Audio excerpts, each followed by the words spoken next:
મિત્રો, એવું માનવામાં આવે છે કે જ્યારે સમુદ્ર મંથન થયું ત્યારે ભગવાન વિષ્ણુએ મોહિની અવતાર લીધો હતો, જેથી દેવતાઓને અમૃત મળી શકે. રવિવાર અને એકાદશીના દિવસે ભગવાન વિષ્ણુની સાથે સૂર્ય ભગવાનની પણ વિશેષ પૂજા કરવી જોઈએ. પ્રાચીન સમયમાં દેવતાઓ અને દાનવીઓ મળીને સમુદ્ર મંથન કર્યું હતું. આ મંથનમાં સૌ પ્રથમ હળાહળ ઝેડ બહાર આવ્યું, જે ભગવાન વિશે પોતાના ગળામાં રાખ્યું હતું. આ પછી સમુદ્ર મંથનમાંથી ઘણા જુદા જુદા રત્નો નીકળ્યા. આ મંથનમાંથી દેવી લક્ષ્મી પણ પ્રગટ થયા.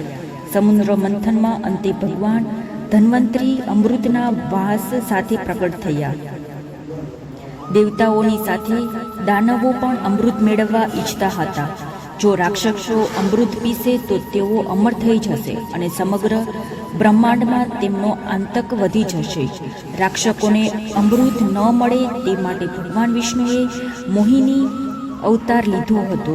મોહિનીએ ચતુરાઈથી દેવોને અમૃત પીવડાવ્યું હતું. એવું માનવામાં આવે છે કે જે દિવસે મોહિનીનો અવતાર થયો તે દિવસે વૈશાખ મહિનાના શુક્લ પક્ષની એકાદશી હતા. આ કારણથી આ તારીખને મોહિની એકાદશી નામ આપવામાં આવ્યું હતું. મોહિની એકાદશી પર તમે આ શુભ કાર્ય કરી શકો છો. રવિવારનો કારક ગ્રહ સૂર્ય છે, તેથી રવિવારે સવારે વહેલા ઉઠીને સૂર્યને જળ અર્પણ કરીને દિવસની શરૂઆત કરો. સૂર્યદેવને તાંબાના વાસણમાંથી જળ અર્પણ કરવું જોઈએ. જળ અર્પણ કરતી વખતે ઓમ નમો નમઃ મંત્રનો જાપ પણ કરો. સૌથી પહેલાં ઘરના મંદિરમાં ભગવાન ગણેશની પૂજા કરો. ગણેશની પૂજા કર્યા પછી ભગવાન વિષ્ણુ અને દેવી લક્ષ્મીઓનો અભિષેક કરો.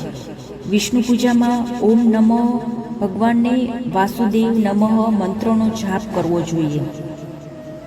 ભગવાન સમક્ષ એકાદશીનો વ્રત રાખવો સંકલ્પ લો. આ પછી આખો દિવસ ખોરાક છોડી દો. જો ભૂખ્યા રહેવું શક્ય ન હોય તો તમે ફળો ખાઈ શકો છો. તમે દૂધનું સેવન પણ કરી શકો છો.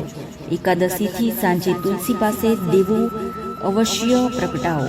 તુલસીને વૈષ્ણુ પ્રિય કહેવામાં આવે છે, તેથી ભગવાન વિષ્ણુ પણ તુલસીની વિના ભોજન સ્વીકારતા નથી.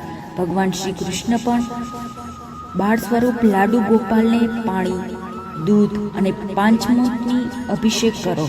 કૃષ્ણાય નમઃ મંત્રનો જાપ કરો. તુલસી સાથે માખણ અને મિશ્રી અર્પણ કરો. રાધે રાધે.